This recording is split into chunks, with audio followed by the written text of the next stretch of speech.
ट्रका वाला मरहूम को जो जफरी नत वगैरह कत्ल हुए थे लक्ष्मी चौक में 5 अफराद कत्ल हुए थे, उसमें भी टीपू ट्रका वाला को रखा गया था। आपको पता है कि एक टाइम ऐसा आया था कि चोई शफकात के और टीपू ट्रका वाला मरहूम के इख्तलाफात पैदा हो गए। काफ़ी सारे ऐसे दोस्त थे जो टीपू मरहूम के दौर में उसके साथ थे।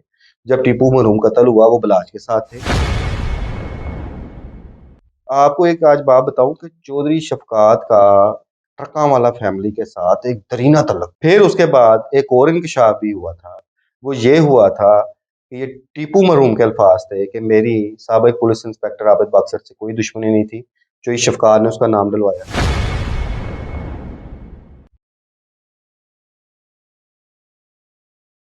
अस्सलाम वालेकुम ख़वातीन हज़रात, मैं हूं अली शराजी। हमारा फेसबुक और यूट्यूब चैनल ARS पाकिस्तान देख रहे हैं। जैसा कि आपको पता है, दिन ब दिन नई से नई बात खुल रही है बलाज टीपू मर्डर केस में।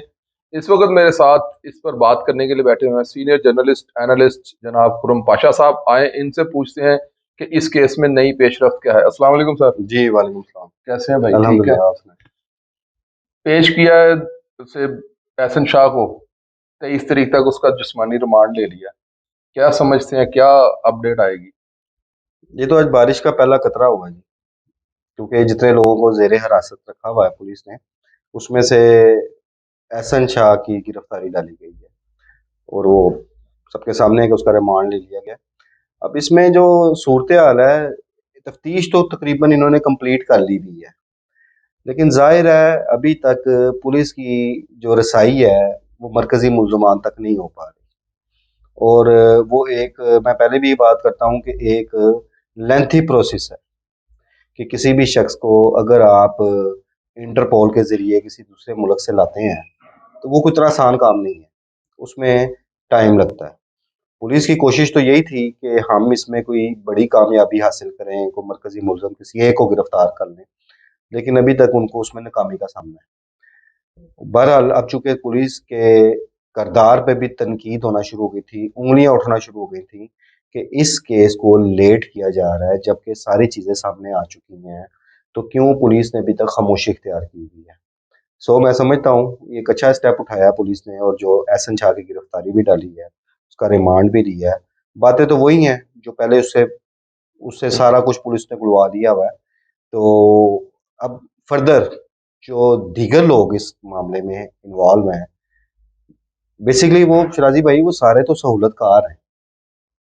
यहाँ जो एक शूटर था जो मारा गया मालशिया, यहाँ जो उसके बैक एंड पे थे, बाकी टीम तो वो है सारी, क्योंकि जाहिर है जब आप किसी को टारगेट किलिंग का निशाना बनाते हैं तो ये एक फर्द वाहिद का काम नहीं होता, उसमें एक पूरा टीम वर्क चल रहा होता है।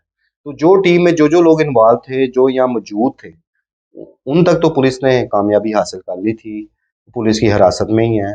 लेकिन जाहिर है एक अब कानूनी पहलू आ जाते हैं, अब उनकी भी गिरफ्तारी डाली जाएगी, फिर उनके भी रिमांड लिए जाएंगे और फिर नए नए इंकशाफात मजीद सामने आते टिफी बट ने इंटरव्यू दिया है। आप क्या समझते हैं, ये केस को उलझाने के लिए या केस को सुलझाने के लिए? हैं। टिफी बट के उस इंटरव्यू का केस पर कोई फर्क नहीं पड़ेगा, लेकिन एक चीज़ जो सामने नज़र आ रही है वो एक बड़ा क्लियर मैसेज उसमें मिल गया आपको। अगर आप उसको डीपली जाकर देखें ना, कि वो जिस फोरम पे बैठ के उन्होंने बात की है, उस वो फोरम किसका है, और जाहिर है जो एक ऑनर होता है उसकी परमिशन के बगैर तो इतना डिटेल इंटरव्यू नहीं चल सकता।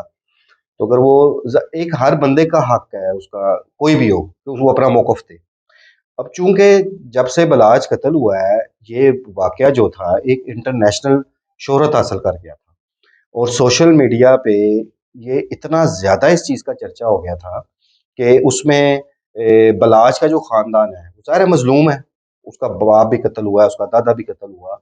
तो उसमें अब बलाज के कत्ल के बाद वो लोगों की, जो लोग नहीं भी जानते इस दुश्मनी के बारे में, उनकी एक इंसानियत के नाते हमदर्दियाँ वो बलाज फैमिली के साथ है। और जो मंजर कशी की जा रही है उसमें बलाज फैमिली मजलूम और जो तीफी बट ग्रुप है वो जालिम, वो हर किसी की जुबान पे लफ्ज आ गया था।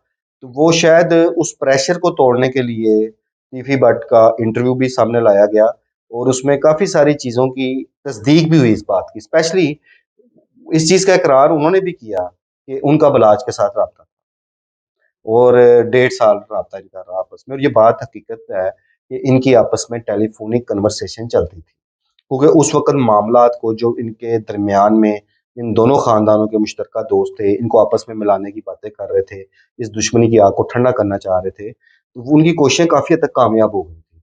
इसलिए फिर वो बलाज का और इनका आपस में एक राबता का सिलसिला शुरू हो गया था। और जो फायरिंग के वाक़े के बाद जब ये इंकशाफ हुआ कि उस फायरिंग में बलाज मुलव्वस है, तो वो कोशिशें दम तोड़ अच्छा, गई। यहाँ पे मैं एक बात आपसे इंफॉर्मेशन में इजाफा करने के लिए पूछ रहा हूँ।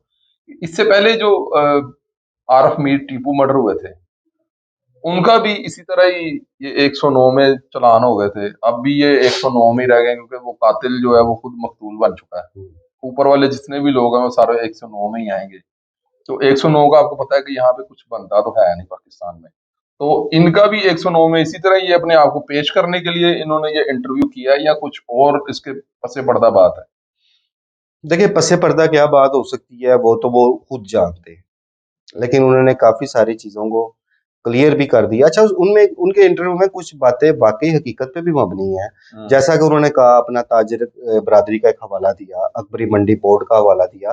तो इसमें तो कोई शक नहीं कि तीफी भट्ट का लाहौर की ताजिर बरादरी पे एक मुकम्मल कंट्रोल है। कंट्रोल है। लाहौर की सिर्फ अकबरी मंडी नहीं, लाहौर की जितनी मेन मार्केटें हैं, ब्रांड्स रोड वहाँ लगा के लें, वहाँ हार के रोड लगा लें। सारे ताजिर जो क्रीम है आपकी, यस, जिसे वो ताजर सारी कहते हैं वो उनके। वो सारी इस टाइम इस वक्त भी वो तीफी भट्ट के हाथ में। हम्म, और वो उनके फैसलों को बड़ी अहमियत देते हैं सारे ताजिर, तो इसमें तो कोई शक नहीं है। दूसरी बात, उन्होंने एक और चीज़ की पुलिस के किरदार के हवाले से, वो बातें भी ठीक हैं कि वाकई माजी में भी चंद अफसरान ऐसे रहे हैं जो बहुत क्लोज थे इन दोनों खानदानों के, और वो लोग चाहते तो उस वक्त ही ये दुश्मनी खत्म हो सकती थी। लेकिन रोटियां लगी हुई थी, दूसरे लफ्जों में। और मैंने पहले भी एक बात कही थी कि एक बहुत ही क्लोज इन दोनों फैमिलियों के कुछ लोगों से जब मेरी बातें होती थी उस दौर में, बलाज के कत्ल से भी बहुत पहले की बात है, तो उन्होंने तब भी एक बात की थी कि पाशा साहब, जिस दिन दो घरां दी सुलह हो गई ना, तो इत्थे कई लोगों दी रोटियां बंद हो जानियां। कि जो लोग इनकी दुश्मनी का फायदा उठा के दोनों घरानों से बेनिफिट्स ले रहे थे, वो नहीं चाहते थे। जिसका एक किरदार अब आपके सामने है, एहसन शाह क्या लालच था ना, एक हिर्स थी उसको, और वो उसने क्या घिनौना किरदार अदा किया। और एक और बात इसमें जो देखने में भी आ रही है, दो तीन चीजें ना, नेगेटिविटी बहुत ज्यादा डिस्कशंस में आ रही है। नंबर वन बात कि जी एहसन शाह को प्लांट किया गया ताकि असल केस से तवज्जो हटा दी जाए, ऐसी भी कोई बात नहीं है। असल केस में तो वहां पे ही रहना। एहसन शाह का किरदार तो एक सहूलतकार की हद तक है ना, तो जो उसका जो किरदार होगा, उसको सजा या जजा जो उसमें उसका फैसला होना है, वो पुलिस ने तफ्तीश में करना है, उसको बादलिया ने करना है उसके किरदार के मुताबिक, उसमें उसको क्या होता है उसके साथ। दूसरी बात, गैंग वॉर, कि ये कहा जा रहा है कि जी लाहौर में गैंग वॉर का आगाज हो जाएगा, तो वो एक, मैं समझता हूँ बिल्ली को चीचड़ों के ख्वाब। ऐसी कोई हालात और सूरत हाल लाहौर में नहीं है कि इस मर्डर के बाद वो गैंग वार का खतरा है। गैंग वार के लिए कुछ सर उठाएगा तो वो फिर बाद में, ऐसे जो लोग होते हैं ना जो गैंग वार को शुरू भी करना चाहें, तो फिर वो एक प्रेस रिलीज ही आती है कि निशानदेही के लिए लेके जा रहे थे और साथी छुड़ाने के लिए आए, और आपको पता है फिर क्या होता है। तो मकसद है कि पुलिस का इस हवाले से कमांड खासी मजबूत है। अब वो दौर नहीं रह गए, अब अब 94 टेक्नोलॉजी वाली का पुलिस दौर है, नहीं है। वो नहीं है, काफी चेंज है, और बड़े बड़े कंपिटेंट लोग ऐसे बैठे हुए हैं। और आपने देखा होगा कि ये पिछले चंद सालों में किस तरह से पुलिस ने जो अंडरवर्ल्ड के लोग थे उनके खिलाफ ताबड़तोड़ एक छापों का सिलसिला शुरू किया, ऑपरेशन हुए, गिरफ्तारियां हुई, और बहुत सारे लोग ना सिर्फ अंडरग्राउंड हो गए बल्कि कई ऐसे, आप भी जानते हैं मैं भी जानता हूँ, इस मुल्क से चले गए थे। कुछ वो लोग मुल्क से चले गए हैं, कुछ लोगों ने तहज्जुद शुरू कर दी है नमाज मतलब 5 वक्त काफी पढ़ने अपने के आप को बाद। चेंज किया लोगों ने। और दूसरी बात, एक और चीज जो है कि एक चीज मैं हमेशा कहता होता हूँ कि पुलिस से बड़ा डॉन कोई नहीं। अगर पुलिस अपनी ईमानदारी के साथ, लॉयल्टी के साथ किसी के पीछे चढ़ जाती है, किसी क्रिमिनल के पीछे, तो जब तक उसको मंतकी इंजाम तक ना पहुंचाए वो सुकून से नहीं बैठते, अगर करना चाहें तो। साथ शर्त ये भी है कि अगर वो करना चाहें तो। और ऐसे कई टारगेट्स हैं, अगर आप थोड़ा सा पिछली हिस्ट्रियों में जाएं, ऐसे बड़े बड़े मुश्किल टारगेट्स थे जो पुलिस ने अचीव किए। और एक जो लाहौर में एक ट्रेंड चल पड़ा था शूटर्स का, वो काफी नामी गिरामी जो प्रोफेशनल शूटर्स थे, उनका खात्मा किया है पुलिस ने। इस बात का क्रेडिट तो पुलिस को देना चाहिए। टीवी बट के इस इंटरव्यू में एक बात उन्होंने बड़ी वाज़ह तौर पर कही कि ये मंशियात का काम करते हैं और इनका एक कजन है बासत भट्ट नामी, जिसने अपने अड्डे से वो चरस चुरा ली है, तो उसको इसकी वालदा ने प्लान करके बलाज को बाहर भेजकर तो उसको ग्वाल मंडी में उसके घर अटैक कर कर तो उसे मर्डर कर दिया। तो उसकी वालदा ने ऊपर से आवाज दी कि नरीन ये क्या कर रही हो। तो वो ये तो FIR का वो सारा मजमून बता रहे हैं। तो आप क्या समझते हैं इसके बाद उनके घर वालों के दिल में तिकी भट्ट के लिए क्या कोई ये बात होगी दिल में कि ये बेगुनाह है या इसको हम बेगुनाह होने दें? देखें, जो चीजें सामने आई उस इंटरव्यू में, उसमें कोई नरम गोशा सामने नहीं आया। हम्म, गो कि उन्होंने इस चीज का इजहार किया, यार वो दुनियादारी है, कह दिया उन्होंने भी कि जी मुझे अफसोस हुआ बलाज अफसोस है। के कत्ल का। लेकिन काफी सारा एक आपको उसकी लैंग्वेज में एक गरज भी नजर आया, बॉडी लैंग्वेज से और अंदाजा वो हो रहा था। पुलिस पर भी था यस। और वो टीपू फैमिली पर भी था। हाँ। अब जहां तक रही मुकदमात की बात, तो इस दौरान काफी ऐसे मुकदमात हुए हैं जिसमें ये एक दूसरे को उलझाने की कोशिशें करते होते थे, हाँ। लेकिन उन मुकदमात में सारे क्लियर होते रहे। हाँ। अब जिस तरह ये ऐसी बात है ललकारा मारने वाली, कि जिस तरह अभी बलाज का जो कत्ल हुआ उसकी FIR में भी तो यही वर्ड्स है ना, हम्म, कि वो कातिल ने पहले जी ललकारा मारा है कि तुम्हें तीफी भट्ट और गोगी भट्ट से दुश्मनी का मजा चिखाना है, मजा कुछ चखा किस्म की दो लैंग्वेज उसमें भी यूज हुई इस है। तरह ही। तो वो तो एक FIR की लैंग्वेज होती है, हाँ। असल चीज तो होती है ना कि उसका रिजल्ट क्या निकला। हाँ। तो अगर आप उन मुकदमात का इस तरह टीपू ट्रकावाला मरहूम को जो जफरी नत वगैरह कत्ल हुए थे लक्ष्मी चौक में 5 अफराद कत्ल हुए थे, उसमें भी टीपू ट्रकावाला को रखा गया था, बाद में क्लियर भी पुलिस ने ही रखा, पुलिस ने क्लियर कराया। तो वो चीज वही है कि जब दो ग्रुपों में दुश्मनी चल रही होती है, तो फिर इस किस्म के मुकदमात का होना एक मामूली बात होती हाँ। है, कि एक दूसरे को उलझाना, एक दूसरे को फंसाना एक टेंशन देने वाली बात है ना। अब जिस तरह आज भी एक ये जिक्र हो रहा था कि जी अब क्या बलाज फैमिली सुलह करेगी, तो मेरा तब भी ये जवाब था कि अल्लाह करे कि मामला सुलह की तरफ ही रहें, को मजीद झगड़े की हम्म, तरफ ना बढ़े। लेकिन जो कुछ हो गया है, अब मेरा नहीं ख्याल कि ये मामला सुलह की तरफ जाए। जाहिर है जितना टीपू फैमिली का नुकसान हो गया हुआ है, उसके बाद तो अब ये गुंजाइश बलाज की जिंदगी में थी, तब ये सुलह हम्म। मुमकिन थी। अब फिलहाल तो मुझे नहीं नजर आ रही कि मुस्तकबिल में इनकी आपस में कुछ सुलह सफाई हो सके। पाशा साहब ये जो लड़ाई है इसमें गुंजाइश सबसे ज्यादा मरहूम टीपू के दौर में थी गुंजाइश, क्योंकि टीपू मरहूम के जो वालिद साहब हैं बिल्ला ट्रक्का वाला, उनको मर्डर करते हैं वो लोग जो इश्तिहारी थे, जिनकी इनकी जो ना गलत फहमी की बुनियाद पर एक जंग थी, लड़ाई थी। तो उन्होंने उठकर बोला सुनियारा और इन लोगों ने मिलजुल कर उसे मर्डर कर दिया। तो मरहूम टीपू ने सिर्फ एक बात पर कि इसने मेरे जो वालिद के मर्डर किया जिन्होंने वो उनको ये बंदा सपोर्ट कर रहा है, इस बेस पे उसके साथ सुलह नहीं की। काफी लोगों ने इस पे बड़ी ज्यादा जो कोशिश की, उसमें जंगीर बदर जो मरहूम है पीपल्स पार्टी के रहनुमा उन्होंने, और इवन के चौधरी शफकात साहब ने बड़ी ज्यादा इस पे एफर्ट्स की कि ये दोनों ग्रुप आपस में मिल जाएं। आप क्या कहते हैं? देखिए, मैं एक चीज बताऊं आपको कि जो उस दौर में जो चीजें हमें देखने का सुनने का मौका मिला, काफी सारी गुफ्तगुएं सुनने का मौका मिला, उसमें आज आपको एक मैं बात बताऊं। अब चलो दुनिया से चले गए हैं, मैं ज्यादा जिक्र नहीं करता उनका। अभी आपने चौधरी शफकात साहब का जिक्र किया है, शफकात साहब बहुत जोरों में थे, SSP इन्वेस्टिगेशन थे, जी। और नो डाउट मैंने अपनी सर्विस में इतना तगड़ा अफसर नहीं देखा, तो बहुत तगड़ा अफसर था और जुर्रतमंद अफसर था। पंजाब में ऐसा ठीक है, नहीं बंदा आया। जुर्रतमंद अफसर। लेकिन एक टाइम ऐसा आया था कि आपको एक आज बात बताऊं कि चौधरी शफकात का ट्रकां वाला फैमिली के साथ एक दरीना तल्लक था। जब जाहिर वो बात है जब वो बिल्ले पहलवान के साथ उनका जब वो बड़ा एएसआई दोस्ताना था। था, जब वो एएसआई था, हाँ, बिल्ले पहलवान के साथ उनका एएसआई था दोस्ताना था। और थाना भाटी गेट में इनकी तैनाती थी उस यस। दौर में। वो तब से बिला ट्रकांवाला के साथ अटैच थे, बिल्कुल थे। और टीपू मरहूम उन्हें चाचा कहा चाचा करते का थे, इसमें कोई शक नहीं है। कोई शक। आपको पता है कि एक टाइम ऐसा आया था कि चोई शफकात के और टीपू ट्रकांवाला मरहूम के इख्तलाफात पैदा हो गए। सर वो मैं बता रहा हूँ ना आपको कि उन्होंने बुलाकर इसे कहा था शफकात कि तू मेरा भतीजा भी है पुत्र भी है, तुम इनके साथ सुलह कर लो नहीं तो नहीं, ये तुम्हें खा उसमें मैं जाएंगे। आपको बताता हूँ हिस्ट्री की तरफ, अगर आप चाहें तो हम्म, ऑथेंटिक चीज बताऊंगा आपको। यस। और इसमें कुछ चीजें मेरे सामने भी हैं। राइट। हुआ यूं था कि जब 2003 के मुकदमे जोई शफकात ने ही इन सबको क्लियर किया था अपनी तफ्तीश में, जफरीनाथ वादे कलम। जो ऐवान दल में हुआ था। अच्छा, इनको क्लियर किया था। उससे पहले जोई शफकात का सारा झुकाव टीपू ट्रकावाला मरहूम की तरफ था। ठीक है। आज मैं आपको, इससे पहले मैंने ये बातें नहीं की, आज मैं आपके चैनल के लिए बातें कर रहा हूँ कि मैं बहुत सारी चीज़ों का उस वक्त ऐनी शाहिद भी हूँ।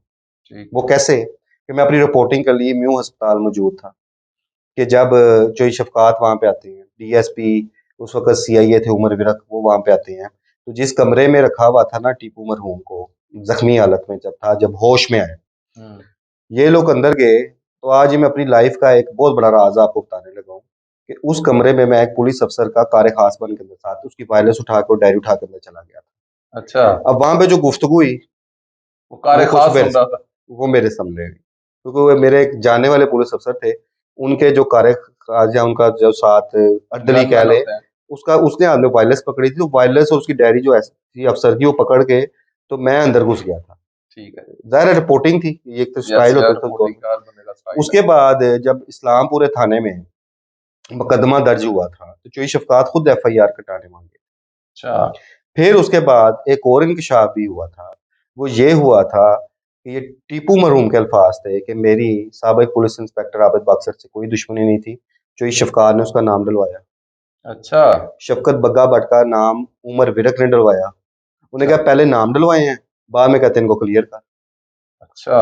और जब जोई शफकात का तीफी भट्ट ग्रुप से रुआबत का एक सिलसिला शुरू हुआ, और बहुत सारी बातें ऐसी हैं कि वो भी पर्दे में रहे तो अच्छा है। वो जब इनका रुआबित शुरू हुए और उसके बाद 2003 वाले उस मुकदमे में इन सब को क्लियर कर दिया गया, तो वहां से टीपू ट्रकावाला और जोई शफकात के दरमियान एक गैप पैदा हो, तो ये सुलह उस वक्त भी हो सकती थी।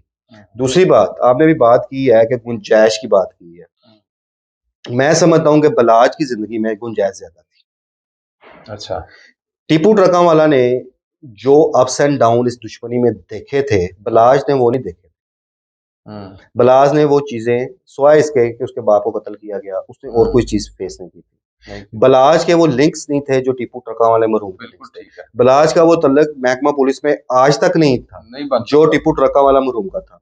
बलाज का अंडरवर्ल्ड में वो तल्लक आज तक नहीं था जो टीपू ट्रकावाला मरहूम का हुआ करता था, क्योंकि जब बलाज के सर पे जिम्मेदारियां पड़ी थी तो वो एक जस्ट लाइक अ चाइल्ड, एक मैट्रिक का स्टूडेंट कितना मेच्योर होता है, तो उसको तो चीजों को समझने के लिए एक टाइम बिल्टअप हुआ, उसमें उसको सारा को समझने का एक टाइम लगा। दूसरी बात, अगर बिलाज में मैं समझता हूँ कि मेच्योरिटी होती इस हवाले से, तो टीपू ट्रकावाला मरहूम के पुराने दोस्त बलाज का साथ ना छोड़। वो क्यों पीछे हट गए थे? काफी सारे ऐसे दोस्त थे जो टीपू मरहूम के दौर में उसके साथ थे, जब टीपू मरहूम कत्ल हुआ वो बलाज के साथ थे, लेकिन आहिस्ता आहिस्ता वो बैकफुट पे जाना शुरू हो गए थे। क्यों? एहसन शाह टाइप लोगों की वजह से। बलाज फैमिली ने उन पर ये इल्जाम आयद किया है कि वो पैसे मांग रहे थे हमसे बदला लेने के लिए। वो जो टीपू के करीबी दोस्त थे ना, वो हमसे कोई 5 करोड़ मांग रहा था, कोई 4 करोड़ मांग रहा था, तो उन्होंने हमने फिर देखिए, इस उनसे पे मैं कोई बात इसलिए नहीं करूंगा कि ऐसा कोई मामला मेरे सामने नहीं है, या और मेरी मैं एक चीज है कि जिस चीज का मुझे पक्का यकीन ना हो मैं ऐसी बात करता हूँ। बलाज की बात आप कर रहे हैं, तो बलाज एक फायरिंग के मामले में अपने आप को कड़ियों में गिरफ्तार होकर हवालात के अंदर अपनी वीडियो बनवा रहा है। आपने शायद, आपको याद हो, वो वीडियो देखी हो, आपकी नजर से गुजरी हो। सर बात फिर वही आ गई कि यहाँ पे फुकदान है मेच्योरिटी के, जो उसका वालिद था वो एक मेच्योर आदमी था, और ये बातें अब सामने भी आना शुरू हो गई हैं कि कुछ लोग उसके जो बहुत क्लोज भी थे उसको एहसन शाह के हवाले से मना भी किया करते थे, बहुत सारी चीजों से रोका भी करते थे, वो लाइक नहीं करते थे।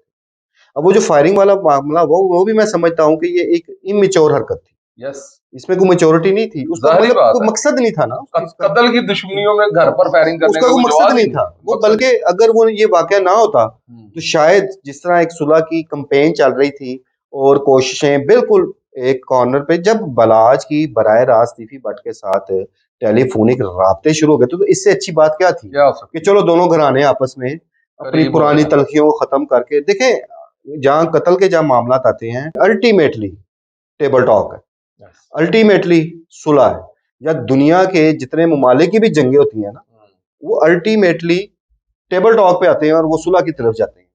तो उसमें सुलह एक अच्छा अमल है, इसमें सुलह में कोई बुराई नहीं है।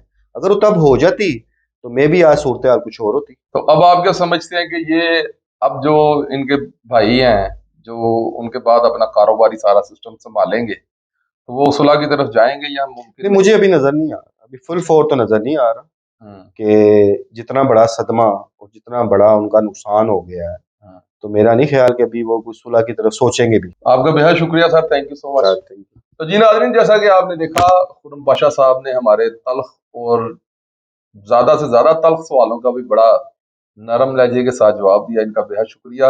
अगर आप इनकी बातों से बिल्कुल मुत्तफिक हैं तो हमें कमेंट्स बॉक्स में अपनी राय जरूर दीजिएगा। देखते रहिए ARS पाकिस्तान।